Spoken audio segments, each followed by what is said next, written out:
Welcome to the Encore Audio Archives YouTube channel. I'm Taper Dave, and this is my channel. I've uploaded hundreds of talks here that I've recorded at meetings in West LA, and I've also recorded conventions starting in 2013. I've got a bunch of those up. And Walt and Mary Murray, the original owners of Encore Audio Archives, started the company in the 80s, and Walt recorded Joe and Charlie's and a bunch of stuff down in Vista, California. My sobriety date is June 20th of 1994. I hope you find something you like, so please like and subscribe to my channel and comment down below. If you want to hear something that I don't have or that you don't see, I'll see that I get it. Anyways, take care and have a great day if you want to. Now it is time to introduce our main speaker for tonight, Mindy.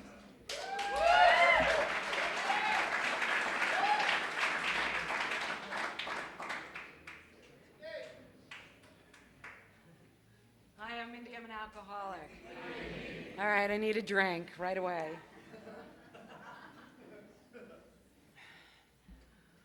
Oh my God, listen. Is this too high? It's kind of blocking me, isn't it? It's like right in my face. It's annoying. Okay, better. Working with me. This is like group participation. Okay, interactive. There we go. I had such a lousy day. Why do you laugh? Why are you so cruel, you alcoholics? I was up at 6 a.m. and the day went on and on. It was really horrible and very stressful and very horrible. And I got home and, took a shower to kind of wash off the day. And the last thing I wanted to do was come here. And that's recovery.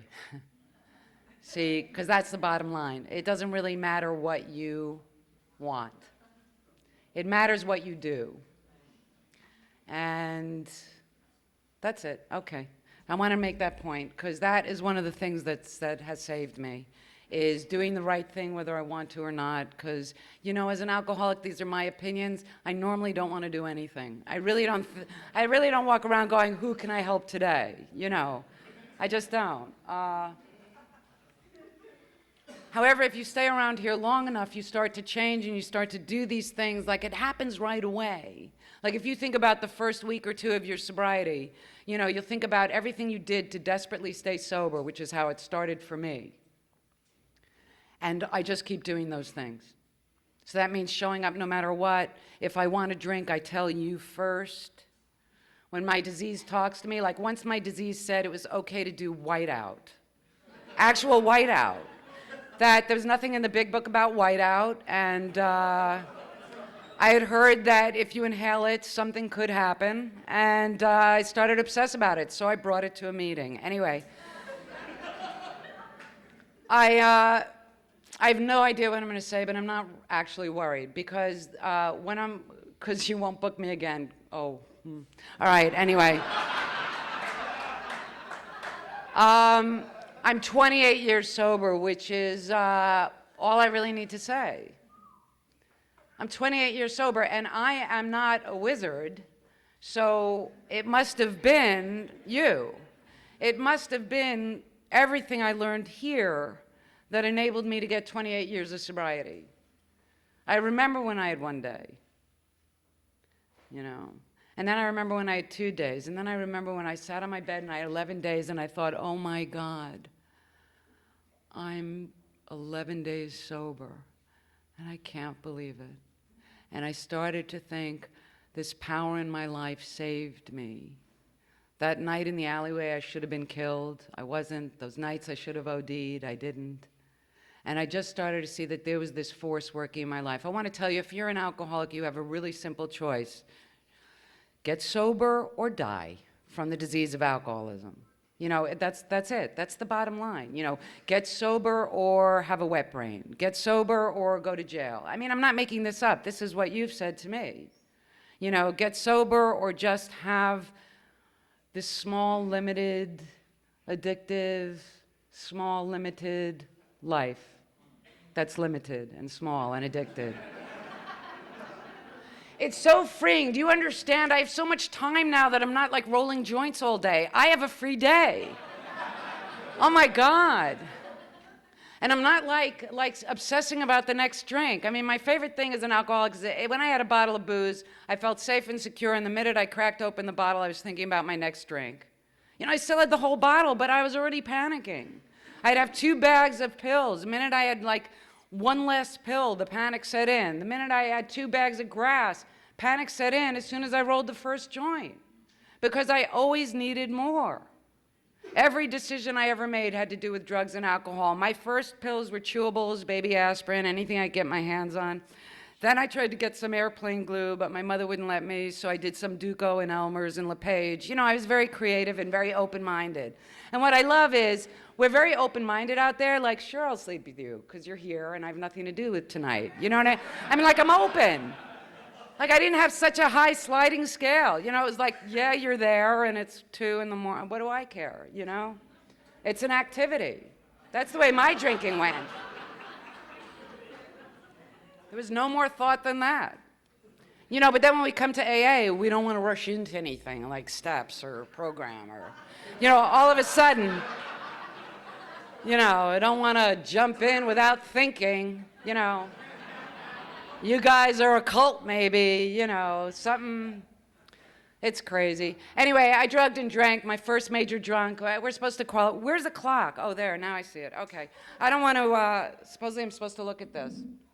Did I say I had a bad day? Sometimes the problem with alcoholism is it's hard to get off it. You know? It's like you have a feeling, and then you're locked into, oh God, I had that feeling. And then 40 other minutes and days and feelings passed that I wasn't even aware of because I got stuck on that one thing. You know, it's really good to shift, you know, just try to move along, you know, so, or let it go, you know. Oh, I learned that here. Okay, anyway. First major drunk, 15, at a family party in the morning. I had 7 screwdrivers, a couple of whiskey sours, a couple of cream de mints, and some wine. And before I was violently ill, I felt beautiful, powerful, in control. I love that feeling. It was one of those Goodbye Columbus parties. And I was 15 years old, dressed up like a 30-year-old. I mean, I couldn't have felt more uncomfortable. And then I felt beautiful. And I was so charming, I was asked to leave the party. And that would happen a lot, too. And I was getting sick, and I said, oh, God, I'll never do it again. And as soon as I felt better, I planned my next drunk. And the bottom line is it didn't matter what drugs and alcohol did to me. I just kept doing it, you know. And I felt like a scientist half the time. It's just by the grace of God that I didn't die. My favorite combination was Downs and Scotch. I love that. But I was also very open-minded. I remember this guy was walking around going, dust, dust, and that seemed good. It seemed, you know, lighthearted, you know, and... So I was open, and my favorite story is I remember one night this guy, these are strangers, these aren't people I know, they're just guys, and it's usually in the village at 5 in the morning, and I'm too high to go home, and yet not high enough because I'm still looking for stuff, and this guy said, oh, you wanna buy some black plastic? And I'm saying, like, yeah, I'm open, very open. P.S., that's what it was, plastic. I ingested plastic. It did not kick in. It's still a resentment to this day that I was ripped off.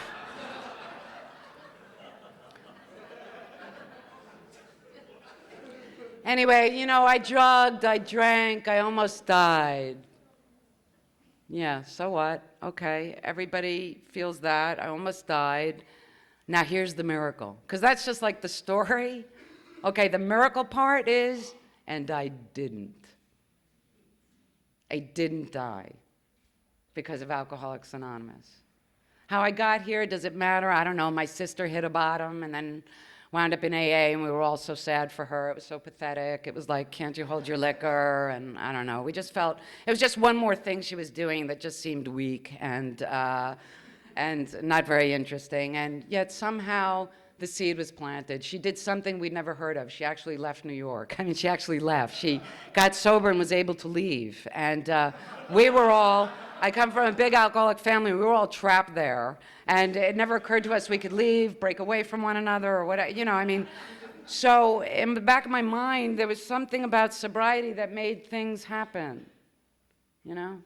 And anyway, it didn't go so well. I tried AA, it didn't work out. I really didn't like it. Because the problem with the not drinking thing. I mean, I thought, you know, The problem is you don't drink, and I just couldn't bear the thought of life without alcohol and drugs, and it wasn't bad enough. Although it was bad, it just wasn't bad enough, you know, and then it got bad enough. And I wound up in Roosevelt Detox in 1979.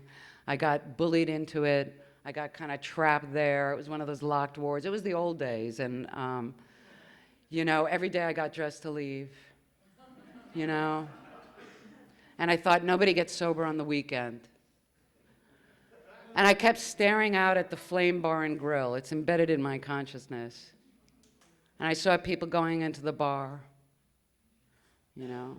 And that's all I wanted. And a part of my brain said, Mindy, just try.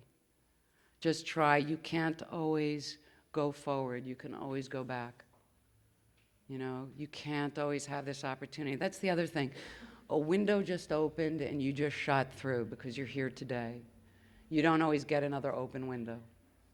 You know, now you may not believe me, and you may, you know, it's like a game. Will I be the alcoholic that drinks and comes back and looks better for it? Or I don't know who that is. I just made that up. Will I be the alcoholic, you know, that drinks and dies? You know, or the alcoholic that then, the tragic soul who you then see for the next 20 years sitting in meetings trying to get sober again? Here's my other feeling, and this is just my opinion based on my experience. Move on with your life. Okay, you're an alcoholic, diagnosed, and there is a solution, and it's here, and it's for you. Come get it, and then move on with the business of your soul and the rest of your life. I don't want to go back. I take care of my sobriety. Anyway, I got sober. End of story. Okay, and very grateful. End of that story. Now I'm just going to say whatever comes to my mind. I needed to qualify just to do that, just to kill time. I'm kidding. I think a lot about, and you know, sometimes I just have ideas in my head and these help me, and I think a lot. Lately I was thinking a lot about, you know, like that worm, that caterpillar that turns into something. But I just thought, when that caterpillar worm is in that cocoon, I'm not into nature at all, so it's amazing that I would come up with that kind of metaphor, but anyway. It just feels so true to me, which is, you know, that caterpillar in that cocoon, he's like in there going, man, it is so dark. My life sucks. Look at me. I'm just in this dark little pod, and it's never going to get better. And every day I'm here, and there's no light, and there's no change, and there's no activity, and there's nothing, and there's no hope. Did you ever feel that way? You can feel that way in sobriety. And then one day it changes. But he didn't know that. He, she, it, whatever, the worm, didn't know that. And then all of a sudden he's like, oh my God, I've got wings. I'm a butterfly, man. I did not know I could be this. You know, and there are times in sobriety, this is my, you know, opinion. There are times in sobriety where it just feels like it's dark in here. And I don't see where I'm going or what I am becoming. And you don't drink, you go to meetings, and then one day you go, oh man, I did not know I could be this.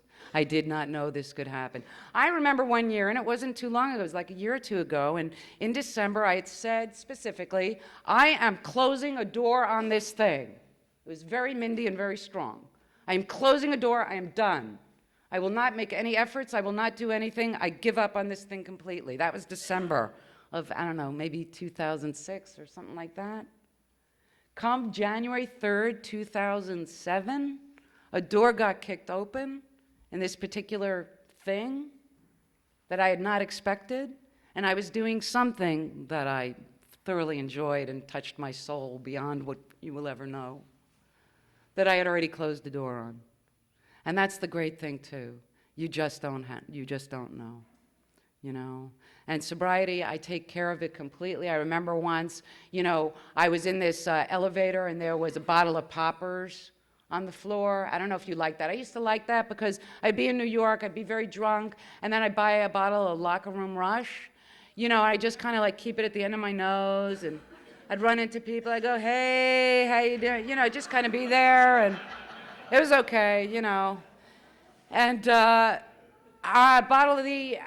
I notice, I can't see, right? And I notice that, but I can find a pot seed. If there's one in here, I see it already. But I can't see the signs I'm driving to, you know? But that's the alcoholic mind, you know, we can see, you know? Anyway, there's a bottle on the corner of the floor in this elevator, and I've noticed it. You know, to me, it's illuminated, it glows, it's neon.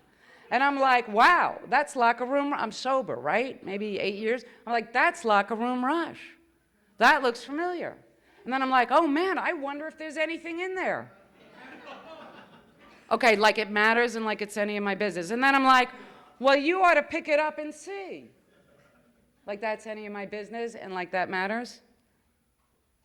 And then I'm like, well, why don't you just pick it up and hold it up to your eyes, which is somewhere near my nose.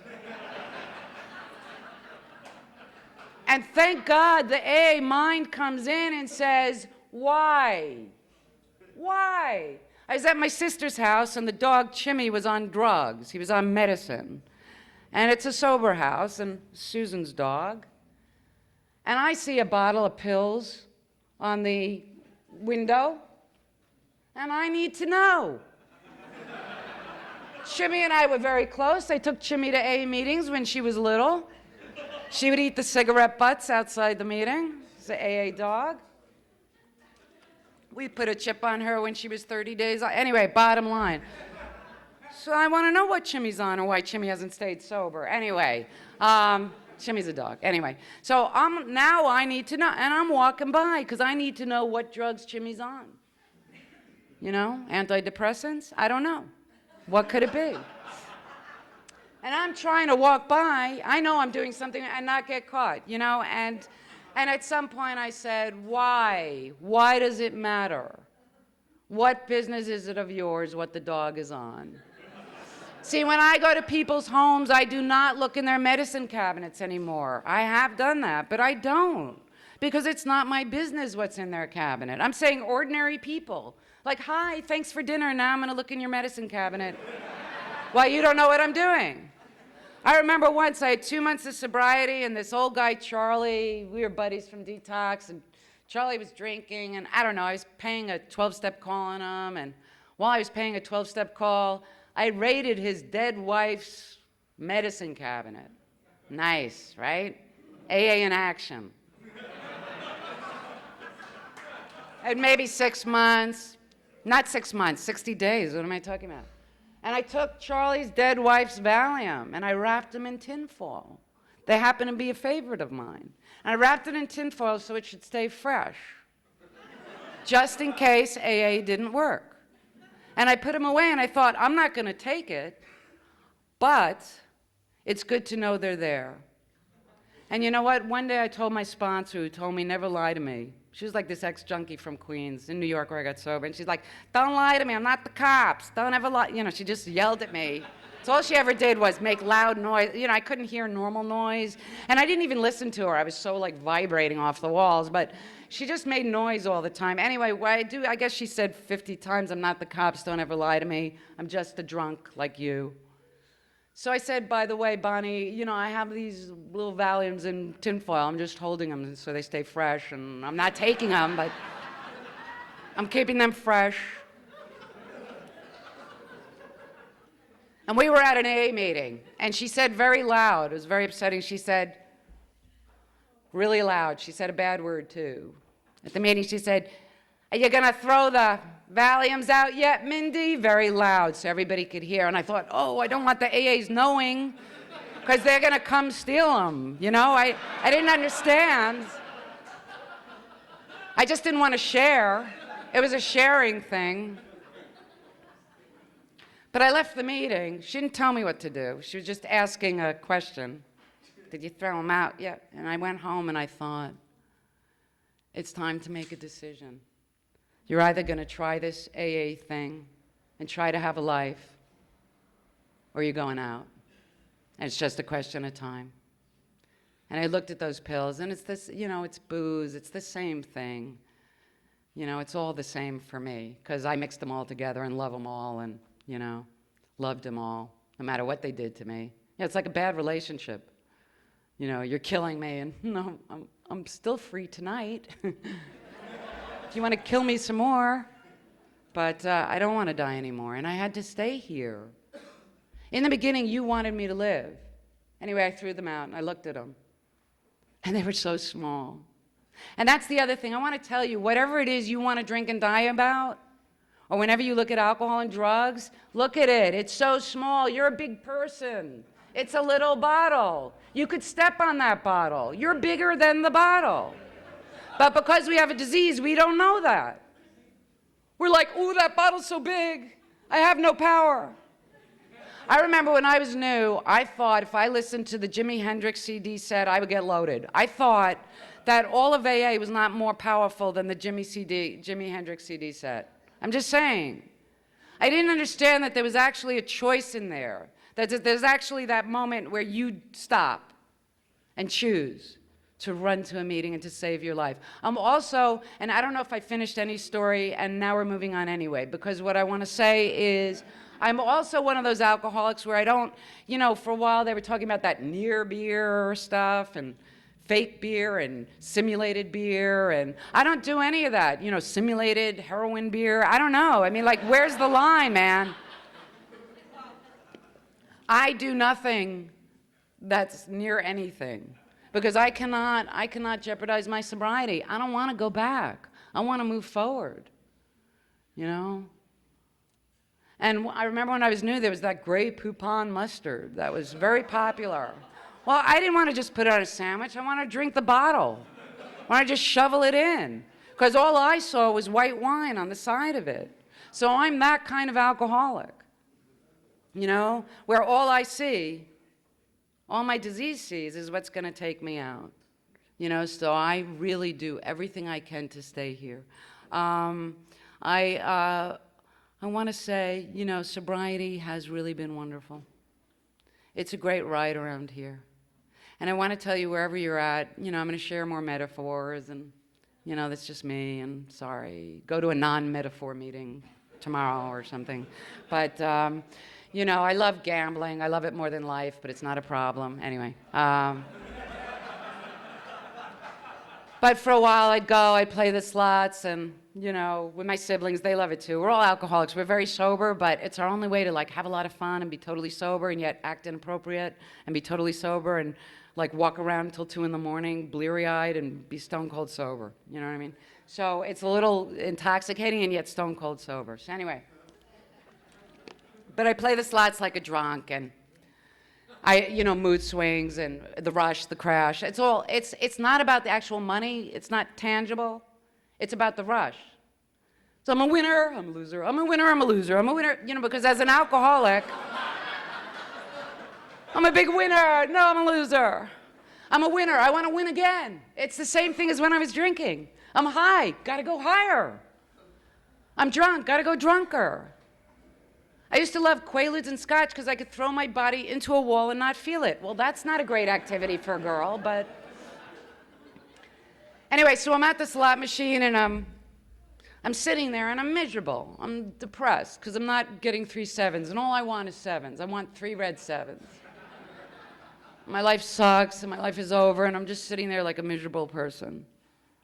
And all of a sudden, I thought, you know, Mindy, you got to be happy to just be in the game. This is what you say you like to do. The game is fun. Being a player is fun. You can't always get the 3 red sevens. And you know, if you even get the 3 red sevens, it wears off before you've even fully noticed them. You're after the next 3 red sevens. And so that was a big kind of life lesson for me, which is we don't always get the red sevens. Sometimes we do, and sometimes we don't. And sometimes, you know, it's like the wheel, another gambling metaphor. It's like the wheel of fortune, which is sometimes, what's wrong with her? Sometimes you're at the top of the wheel. You know, I've been there. I'm 28 years sober, believe me. I've experienced the top of the wheel. Oh my God. Then the wheel turned, because that's what wheels do. And then I've been in the despair and the dark night and the worm in the cocoon and the oh God, and, you know, and when will this end? And then the wheel turned, you know. And that's the idea around here, which is hang on no matter what. Just don't drink and die. Now, there have been moments when I wanted to, but it passed. Now, it doesn't matter what you want to drink and die over. You just think it does matter. And when I was a newcomer, I broke a $5 jar of coffee, and there were granules everywhere, and I wanted a drink, and I ran to a meeting, and I said, oh, God, if this shit is going to keep happening, man, I can't stay sober. This is more than I can handle. And, you know, I meant it, and I really wanted to. It was more than I can handle. It just felt that way. And A laughed and said, we'll help you clean it up, and we understand. And I walked home, and I felt a little braver, a little taller, and I just thought, okay, I can handle broken coffee jars. It's this thing over here I can't. And I remember being in a phone booth, moving to California at 3 years sober and wanting to drink over some person, place, or thing. And I swear to God, I don't know if it was a guy dumped me or a job I didn't get or something. Something. I don't know what it was that I wanted to drink and die over. You know? But I ran to a meeting and it passed. You know, I had I assume, you know,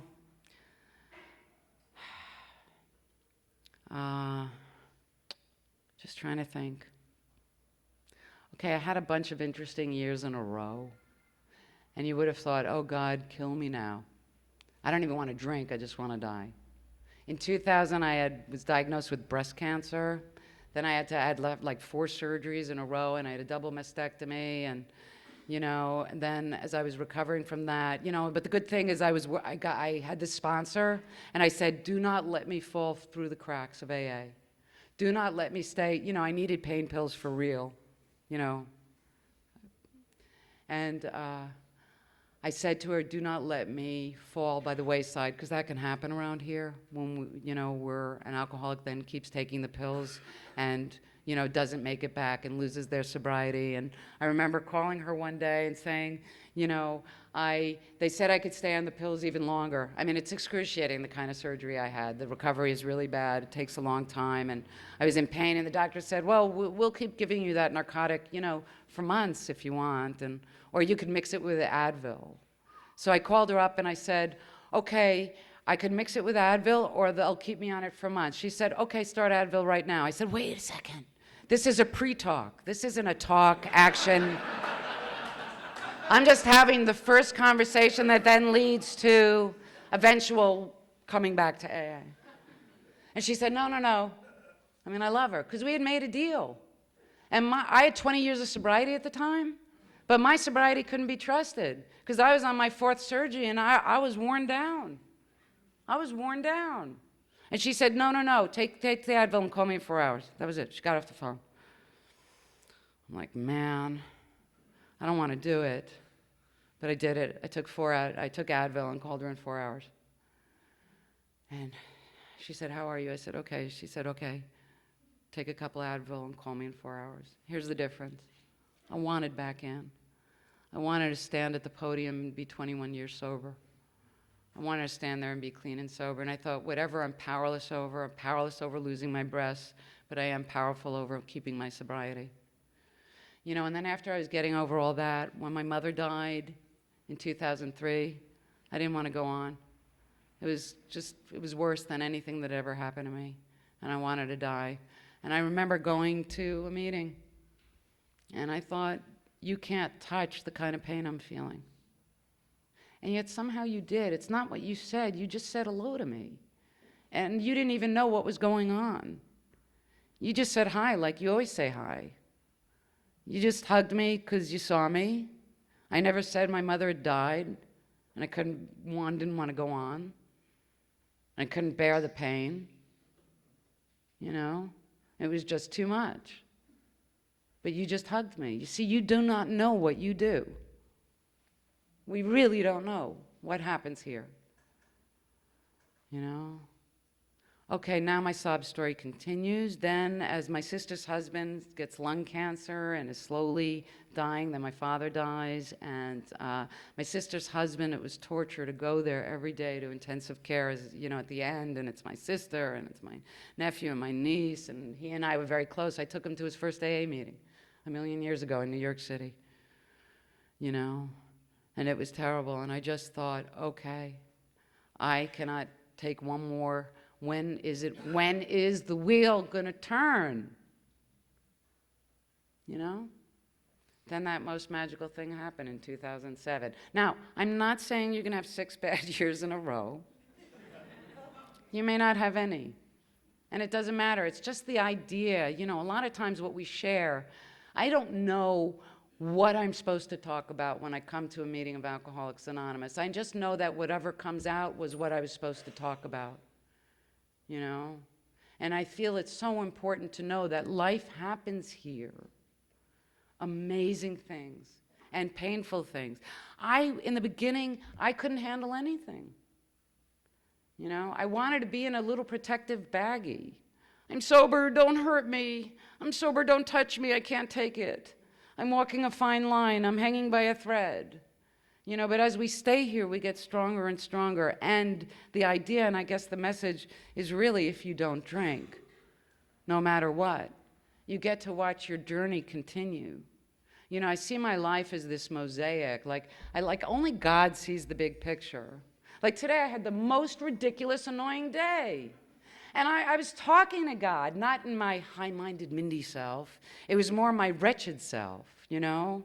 And I'm like, why am I here? And then the voice sometimes says, well, it's not always about you, which means I will not enjoy myself at all, but someone else may benefit. That's what that means. Or, but you know, we don't, or sometimes you just have to do what you have to do.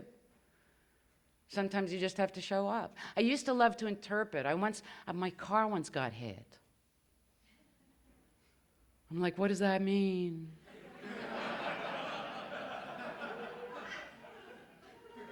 My little red car got stolen off my street. What is the meaning? Then I get a new car, which I didn't want, a bigger, better. So I'm like, oh, God wants me to have a bigger, better car. You know, because we're ready to embrace more. You know, I was making it a sprint, and then the new car got hit on my street.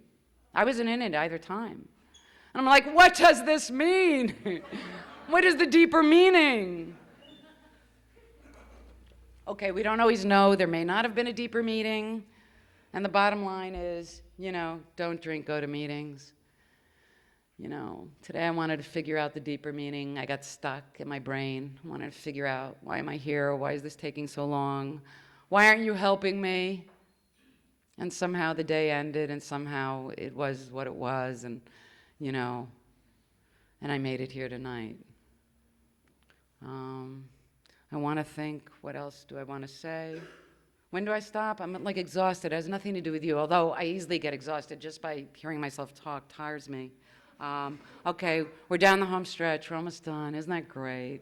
No, I mean, it's great. As an alcoholic, I basically only want to listen to you for a little bit. And then I've tuned you out anyway, because I'm thinking about myself. Oh, you know what?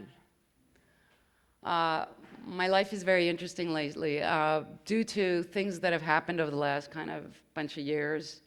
A lot of the things that I pursued or did or made money at or cared about or had an ego investment in, or it kind of fell away and kind of completed itself. And so I don't find myself really being much driven towards, to get, to gain, to, you know, it's kind of very freeing. At first it was really hard to just be. You know, it was like, is that okay to just be?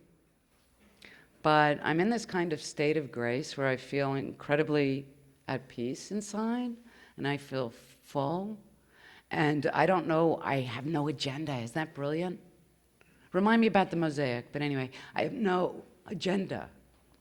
And so I actually, the things I always did, you know, we're so funny with God. We're like, God, this is what I want. I've thought about it. I have a vision. I'm sober now. This is what I want.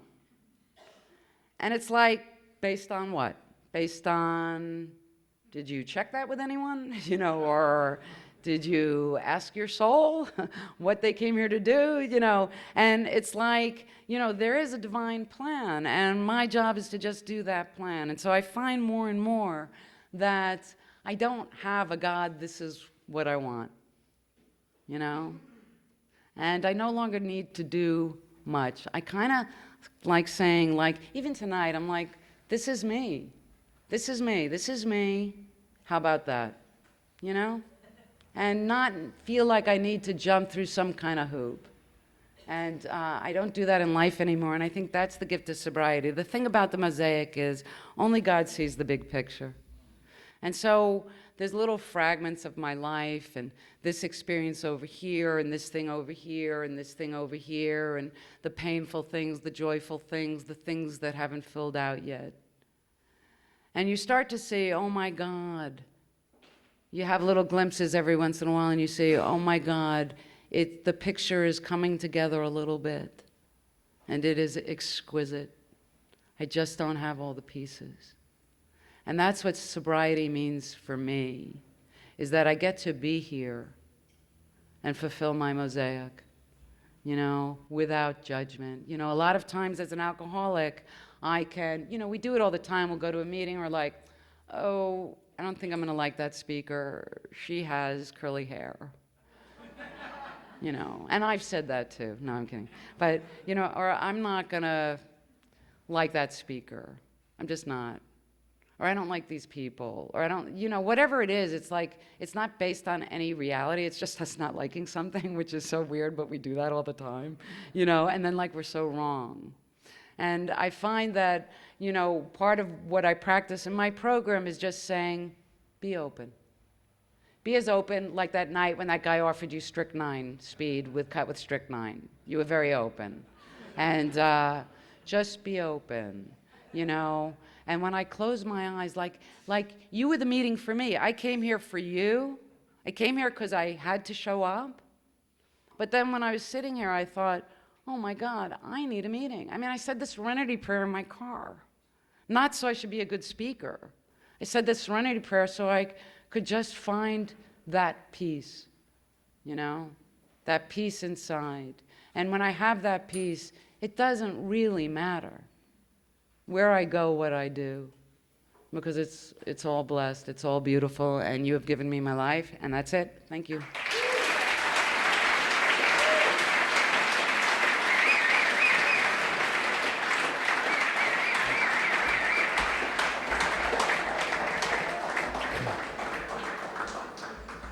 Sorry to interrupt your viewing. Taper Dave here. Just wanted to take a second to ask you to like and subscribe to my channel. Let me know if you like what you're listening. I've got some very good talks here, and this one's a great one. Just curious, do you think this is better than Zoom? Tell me what you think.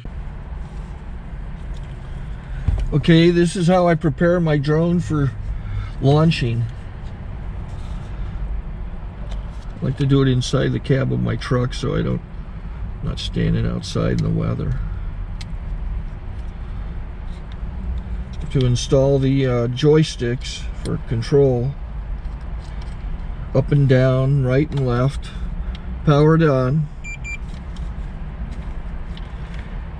I have an Android phone that I use to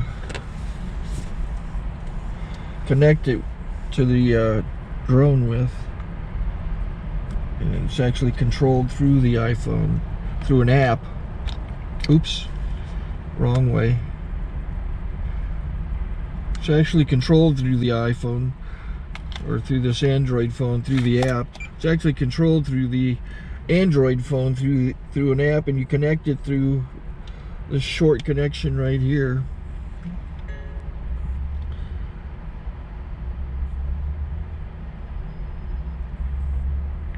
Remote control connected. Remote control's connected.